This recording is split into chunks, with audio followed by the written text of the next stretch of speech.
Sa pagpapatuloy ng pagdinig ng Kamara kaugnay sa PUV Modernization Program, nanawagan ng mga kongresista kay Transportation Secretary Jaime Bautista na maging bukas sa mga komento at mungkahi, lalo pa kung makabubuti naman ito para sa ating mga kababayan.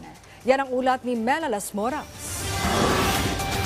Sa kabila ng kaliwat kanang issue hinggil sa PUV Modernization Program, muling nanindigan si Transportation Secretary Jaime Bautista na makabubuti ito hindi lang para sa mga jeepney driver at operator, kundi maging sa mga commuter. Sinabi ito ni Bautista nang dumalo siya sa pagpapatuloy ng pagdinig ng House Committee on Transportation ukol sa programa. Itong program na to, it will take maybe 6 to 8 years to implement, no? Uulitin ko, wala pong phase out ng old jeepneys. No? Ang unang gagawin lang natin ay magko-consolidate tayo to make the operations of the group efficient. No? Magkakaroon po ng fleet management, magkakaroon ng tamang dispatch, no? Magkakaroon po ng compliance to international standards in terms of best practices. No?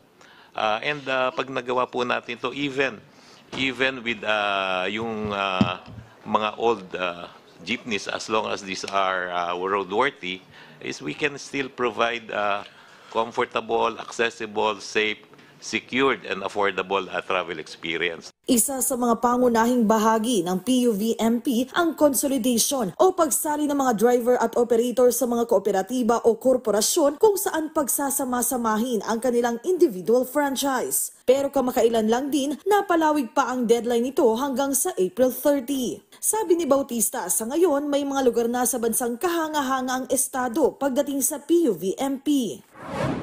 Sa General Santos po, 100% consolidation. No?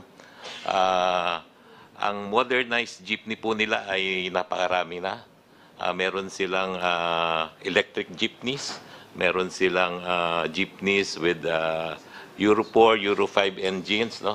Maganda yung fleet management system.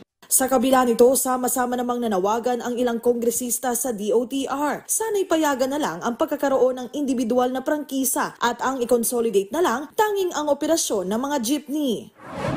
Kung sa tingin po ng Kongreso na kailangan po namin makialam for the sake of public interest, pwede po namin gawin po yun. So, hindi po tayo matatapos. So, sana po, you keep an open mind. Marami pong deep ang implications kapag pinipilit po natin na consolidated ang franchises. And ang number one po dyan is safety. Yung open mind po, we'll discuss this with LTFRB. No? Pag-usapan lang namin if we can allow the members to keep their franchise. So pag-usapan po namin and then we will report to you. Bukod dito, ilan pang issue sa consolidation ang idinulog ng iba pang resource persons. Gayunman, nilinaw ng LTFRB na sa ngayon mananatili ang mga patakaran nila rito habang wala pang naisa sa pinal na bagong kautusan. Mr. Chair, after April 30, maghihiwa-hiwalay na po yung nag-consolidate pero may traditional jeepneys. Tutuloy pong tatakbo yun. Yung unconsolidated po by April 30, yun po ang hindi na po natin patatakbuhin. Inaasang ipagpapatuloy ng komite ang kanilang motu proprio inquiry sa mga susunod na araw. Paalala ng mga kongresista sa mga imbitadong opisyal, paglaanan ito ng oras matapos di sumipot ang isang regional director ng LTFRB na tingin ng mga mambabatas dahil sa tagal nito sa serbisyo tila nagpapabaya na umano. Baka nagiging complacent na siya ron. Nasa kanyang comfort zone na. Hindi nga na niya sinusunod yung directive ninyo eh. At least may nakita po tayo na yung overstaying ng mga RDs dyan.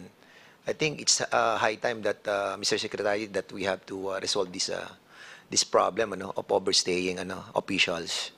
Baka doon nagsisimula po yung problema at yung korupsyon.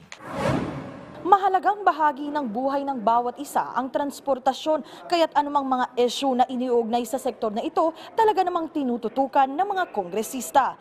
Mela Las Moras para sa Pambansang TV sa Bagong Pilipinas.